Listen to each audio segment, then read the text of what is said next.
Halo Hai adik-adik, teman-teman. selamat pagi. Selamat pagi. Wow, udah semangat belum ya teman-teman? Udah dong. Udah siap belum ya teman-teman? Udah dong. Udah dong. Nah, teman-teman yang di rumah, yuk kita sekarang siapkan hati kita siapkan diri kita. Kita mau memulai kebaktian sekolah minggu. Nah, rasa terlebih dahulu ajak teman-teman semua, adik-adik semua untuk berdiri. Kita mau berdiri. Kita mau berdoa terlebih dahulu. Yuk, kita lipat tangan kita tutup mata kita mau berdoa. Tuhan Yesus, terima kasih untuk pagi yang indah. Terima kasih untuk kesempatan di mana kami boleh kembali mengikuti kebaktian sekolah minggu. Sekarang kami sudah siap Tuhan. Kami ingin bersama-sama memuji Tuhan dan kami ingin bersama-sama mendengarkan firman-Mu. Tolong kami Tuhan sehingga kami bisa mengikuti kebaktian sekolah minggu dengan baik dan melalui kebaktian sekolah minggu ini kami bisa mendapatkan berkat Tuhan. Kami serahkan kebaktian sekolah minggu ke dalam tangan Tuhan. Tuhan yang pimpin kami. Dalam nama Tuhan Yesus kami berdoa. Amin. Nah, adik-adik, teman-teman jangan duduk dulu.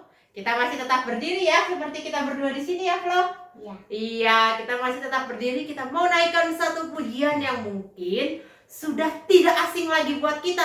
Pasti kita udah hafal. Kita naikkan satu pujian dengan gerakan, dengan sukacita. Happy ya ya ya. Yuk kita nyanyi sama-sama ya.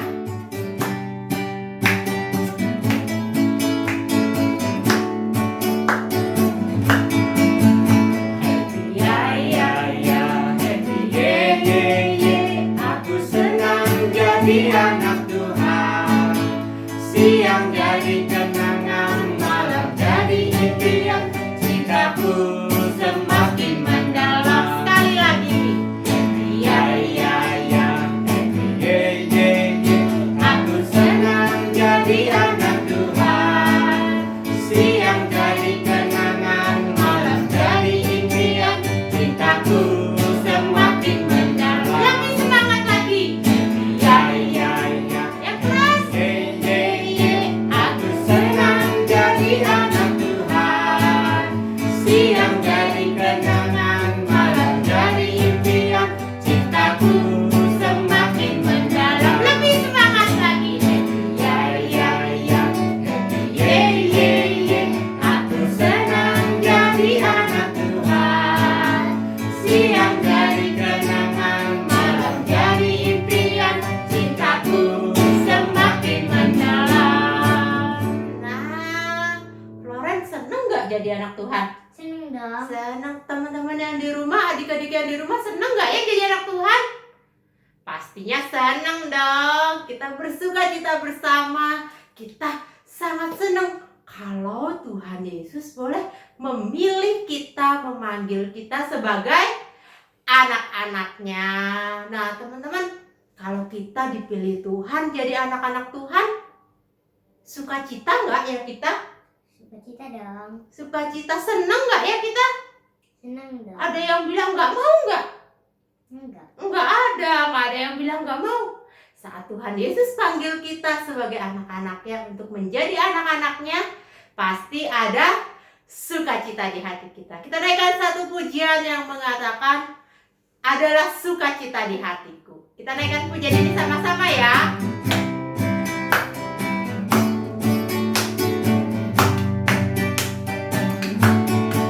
Adalah sukacita di hatiku, di hatiku, di hatiku. Adalah sukacita di hatiku. Diberikan Tuhanku, aku bersyukur, bersukacita. Kasih Yesus tinggal di dalamku. Aku bersyukur, bersukacita. Kasih Yesus tinggal di dalamku. Adalah SUKACITA di hatiku. Di hatiku, di hatiku. Adalah SUKACITA di hatiku. diberikan Tuhanku. Aku bersyukur, bersukacita, kasih Yesus tinggal di dalamku. Aku bersyukur, bersukacita, kasih Yesus tinggal di dalamku. Adalah sukacita di hatiku, di hatiku, di hatiku. Adalah sukacita di hatiku, diberikan Tuhanku. Aku bersyukur, bersukacita, kasih Yesus tinggal di hatiku. Aku bersyukur, bersukacita, kasih Yesus tinggal di hatiku. Wah, bersyukur nggak ya? Bersyukur dong. Bersyukur karena Tuhan Yesus sudah panggil kita jadi anak-anaknya. Bersyukur karena kasih Tuhan tinggal di hati kita. Siapa sih yang bersyukur Tuhan sudah sayang kita? Bersyukur ya. Tuhan Yesus bukan hanya memanggil kita, memilih kita jadi anak-anaknya, tapi Tuhan Yesus mengasihi kita sebagai anak-anaknya. Nah, teman-teman yang terkasih, adik-adik yang terkasih, sekarang kita mau naikkan satu pujian yang mengatakan Yesus pokok. Masih ingat nggak ya pujian ini? Pujian yang udah lama banget kita suka nyanyiin. Masih ingat pujiannya? Masih ingat gerakannya nggak ya? Masih dong, yuk kita sama-sama masih berdiri, masih semangat. Belum capek kan? Belum. Oh, belum capek. Teman-teman yang di rumah udah capek belum? Belum. Yuk, dengan semangat masih tetap berdiri, kita mau naikkan pujian Yesus pokok.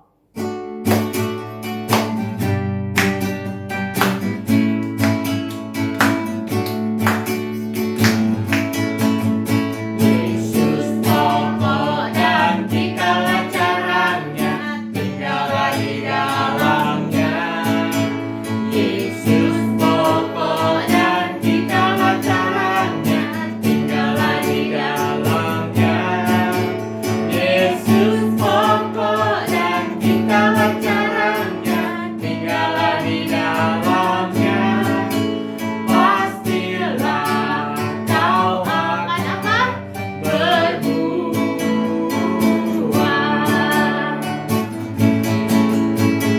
Yesus cintaku, ku cinta kau, kau cinta dia. Yesus cintaku, ku cinta kau, kau cinta dia. Yesus pokok dan tinggallah caranya, tinggallah di dalamnya. Yesus pokok dan tinggallah caranya, tinggallah di dalamnya. Yesus pokok dan tinggallah caranya, tinggallah di dalamnya. Pastilah kau akan berbuah. Iya. Adik-adik yang di rumah boleh duduk, silakan duduk. Wah, pasti udah pada capek ya. Kita dari tadi nyanyi berdiri terus pakai gerakan. Nah, adik-adik, sekarang waktunya kita untuk memberikan apa ya? Persembahan. Tapi kan sekarang kita ada di rumah ya. Jadi gimana dong cara kita kasih persembahannya? Wah, mau tahu nggak cara kasih persembahannya? Mau. Mau. Nah, adik-adik yang di rumah, teman-teman yang di rumah, meskipun kita di rumah, kita bisa kasih persembahan ya, tetap mau memberikan persembahan untuk Tuhan. Bisa dengan 3 cara. Cara yang pertama yaitu adik-adik bisa minta tolong papa mama atau oma opa untuk transfer ke rekening yang tertera di layar adik-adik. Cara yang kedua bisa scan QRIS yang tertera juga di layar. Atau bisa cara yang ketiga, adik-adik atau teman-teman bisa mengantarkan persembahan ke gereja pada saat jam kerja, yaitu hari Senin sampai dengan Sabtu jam 9 pagi sampai jam setengah 3 sore. Boleh pilih salah satu ya untuk memberikan persembahan. Nah, karena hari ini kita di rumah, jadi nanti persembahannya kita anterin ke gereja aja ya, Floren. Iya. Oke, yuk kita mau doa buat persembahan kita hari ini ya. Semua lipat tangan, tutup mata, kita berdoa.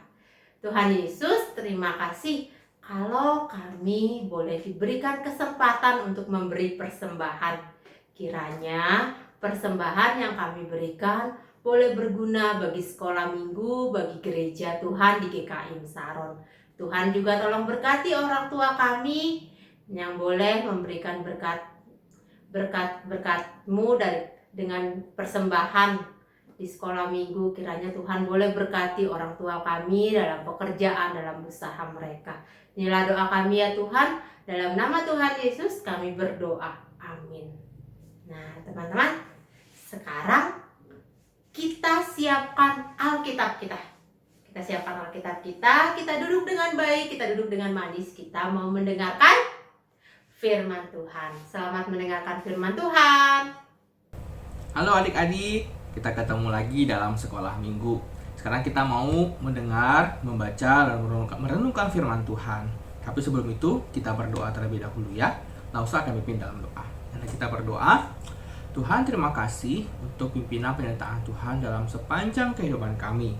Saat ini kami mau membaca, merenungkan sebagai firman Tuhan. Mohon kiranya Tuhan yang memimpin menyertai kami. Tolonglah kami agar kami boleh mengerti. Terima kasih Tuhan, dalam nama Tuhan Yesus kami berdoa. Amin. Nah adik-adik, pada suatu hari ada seorang profesor yang akan mengadakan penelitian. Dia mau mengadakan sebuah penelitian. Jadi dia cari 9 orang sukarelawan. Ya, dia kumpulkan. Terus profesor ini kasih briefing, kasih persiapan gitu ya. Terus 9 orang sukarelawan tadi dikumpulkan, profesornya kasih lihat gambar. Apa gambar ini? Gitu. Dikasih gambar. Gambar apa ini? Ada yang jawab Squid Games. Bukan, ini bukan Squid Game. Ini gambar apa? Lingkaran. Ini apa? Segitiga. Ini apa? Kotak gitu ya, persegi 4. Oke. Tapi nanti ketika penelitian dimulai, saya mau kalian bilang ini segitiga, ini kotak, dan ini lingkaran. Oke? Briefingnya kayak gitu. Jadi 9 sukarelawan tadi harus bilang ini segitiga, ini kotak, dan ini bulat, lingkaran gitu ya. Oke. Nah, singkat cerita, penelitiannya pun dimulai. Ya. Dia cari orang untuk diteliti. Akhirnya satu orang muncul, satu orang masuk ke ruangan untuk diteliti. Nah, ketika dia masuk ke dalam ruangan ini, satu orang ini, di dalam ruangan itu sudah ada 9 orang sukarelawan tadi yang sudah dipersiapkan tadi gitu ya. Jadi 9 orang sukarelawan plus 1 jadi 10 orang. Terus profesornya bilang, "Oke, terima kasih kamu sudah mau datang untuk mulai penelitian. Gampang saja kok. Oke, kita mulai. Pertanyaan yang pertama. Saudara-saudara sekalian, ini gambar apa?"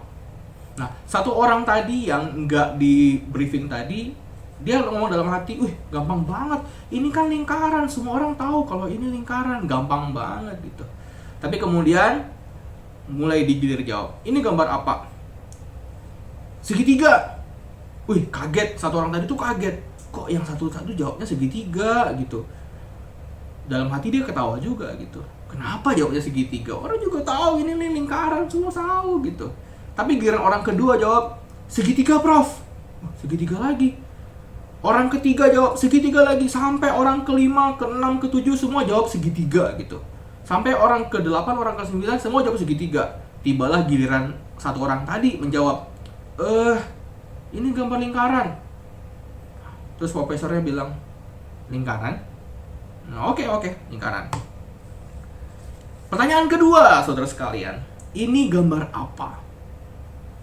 Nah, satu orang tadi itu tahu, ya itu segitiga. Ini baru segitiga, tadi itu lingkaran, ini segitiga gitu. Tapi ketika mulai, apa jawabannya? Ini kotak, Prof. Bingung lagi, kotak? Itu segitiga kok kotak gitu. Terus orang kedua jawab kotak, sampai orang ke-9 kotak. Akhirnya tibalah giliran dia untuk menjawab. Ini gambar apa? Segitiga, Prof.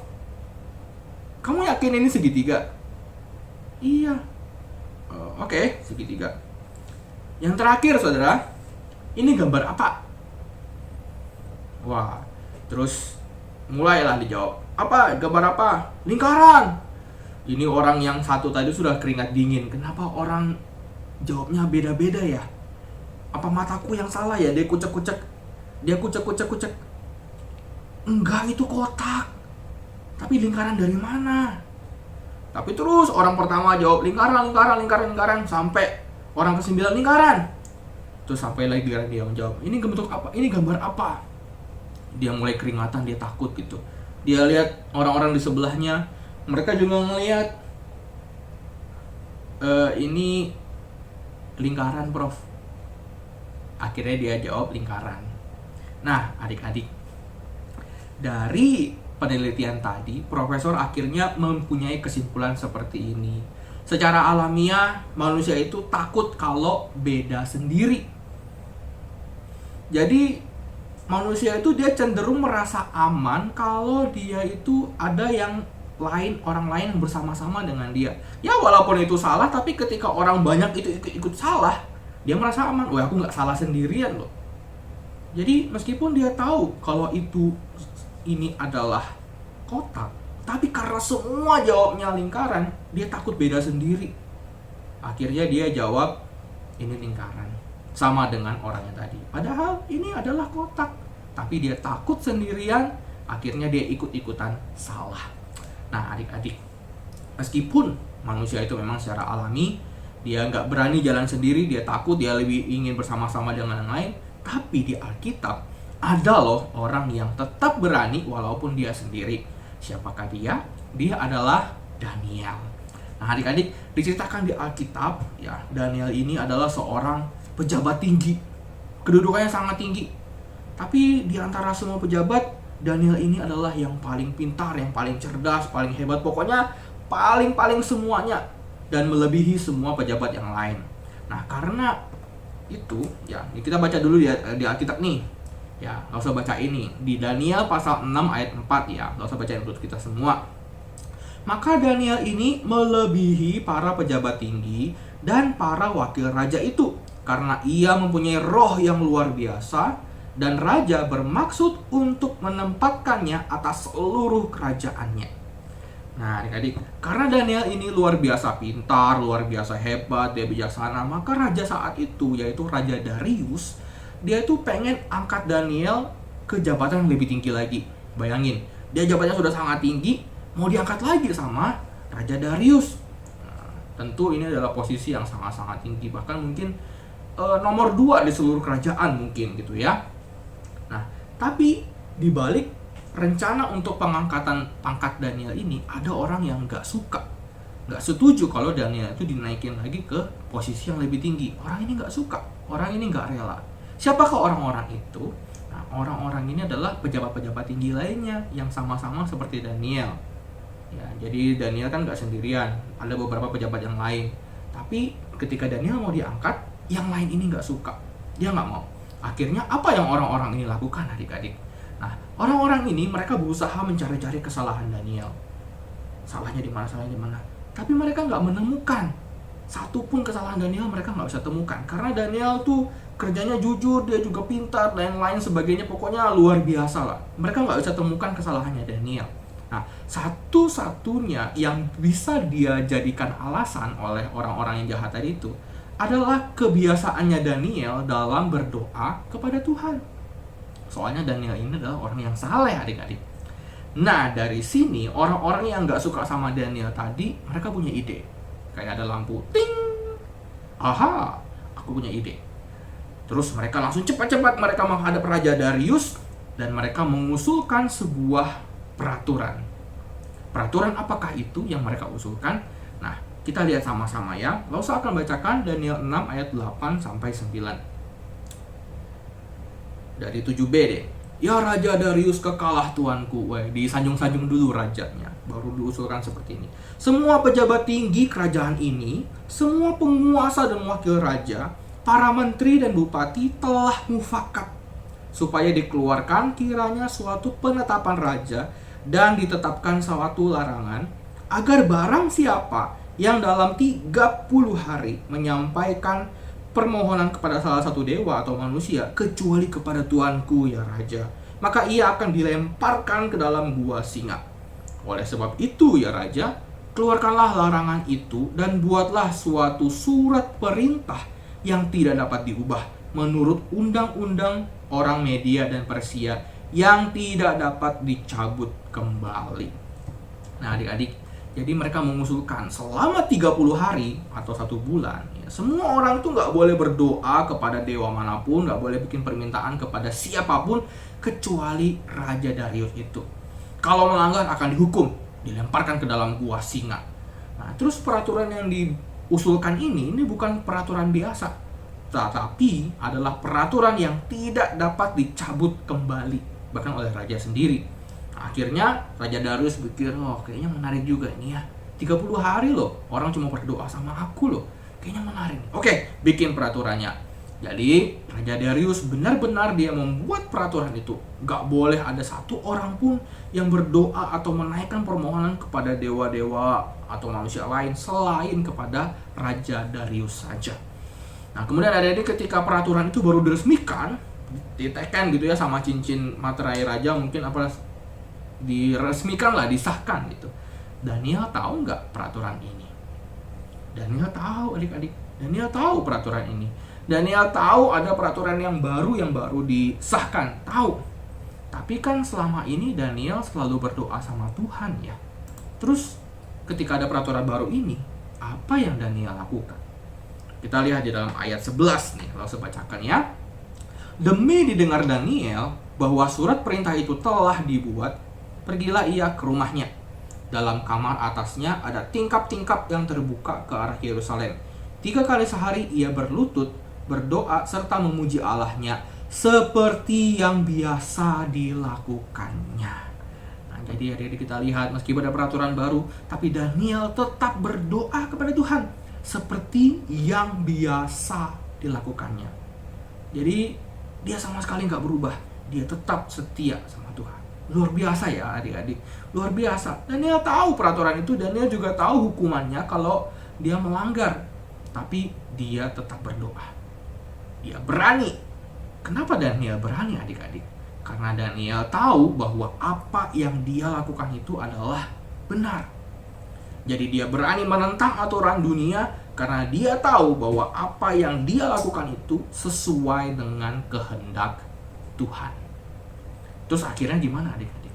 Ya memang pada akhirnya Daniel ketahuan sama orang-orang yang membencinya itu. Terus orang-orang ini melaporkan kepada Raja Darius. Dan pada akhirnya memang Daniel benar-benar dimasukkan ke dalam gua singa. Tapi tentu saja Tuhan tidak tinggal diam. Tuhan menolong Daniel. Tuhan menutup mulut-mulut singa itu sehingga Daniel tetap aman walaupun dia berada di dalam gua singa. Nah adik-adik, dari kisahnya Daniel ini kita belajar supaya kita tuh jangan takut dalam melakukan hal yang benar. Walaupun mungkin kita lihat teman-teman kita itu semuanya melakukan, tapi melakukan hal yang salah gitu ya. Kita nggak boleh ikut-ikutan. Ingat selalu kata firman Tuhan. Lakukanlah apa yang benar. Nah adik-adik, Lause punya pengalaman yang seperti ini. Dulu ya, waktu Lause masih sekolah, itu tuh kalau nggak salah sekitar Lause tuh masih kelas 6 atau kelas 7 gitu ya. Lause tuh pernah diajakin sama teman-teman di sekitar rumah, di tetangga-tetangga ya, teman-teman tetangga, untuk mencuri. Mencuri apa? Yaitu mencuri tutup pentil di ban. Kalau misalnya adik-adik lihat di ban motor, di ban sepeda ada tutup pentil, tutup pentil seperti ini. Ini kan yang biasa ya. Nah, waktu itu di tempat tinggalnya Lause di Bontang pada waktu itu lagi ngetren tutup pentil yang bentuknya tuh bagus-bagus. Ini kan hijau biasa gitu. Waktu itu bentuknya bisa bentuk roket, bentuk granat, bentuk apapun lah. Ada mukanya, pokoknya bagus-bagus lah waktu itu. Lagi ngetren. Tapi lagi ngetren juga orang-orang pada nyolongin, pada nyuri tutup pentil itu. Nah ternyata tetangga-tetangga Lause juga ikutan. mereka juga jadi pelaku pencurian tutup pentil itu. Nah, terus suatu kali Lause diajakin nih, Ruth, ayo berburu kita. Kirain berburu apa gitu kan. Lause lihat mereka jongkok di motor gitu, terus puter-puter, ya ternyata nyolong ini gitu. Terus Lause lihat, Ruth ayo, enggak, aku nggak mau gitu. Tapi mereka langsung bilang, dasar cemen, katanya cowok gini aja takut gitu. Ayo, tetap Lause nggak mau gitu, karena Lause tahu itu nggak benar. Nah adik-adik, bagi Lause waktu itu nggak masalah Lause diolok-olok sama teman-teman sama tetangga itu. Yang penting Lause tetap melakukan hal yang benar. Lause tahu mencuri itu salah, ya. Lause nggak peduli orang mau bilang apa ke Lause. Yang penting Lause tetap berani melakukan apa yang benar. Ya, karena Lause ingat waktu itu Lause juga ikut sekolah minggu. Di sekolah minggu diajarin nggak boleh mencuri. Jadi Lause lakukan. Ya, Lause tidak ikut-ikutan teman walaupun mereka ngolok-ngolok, walaupun dihina, nggak peduli. Lause tetap berani melakukan yang benar. Nah, adik-adik,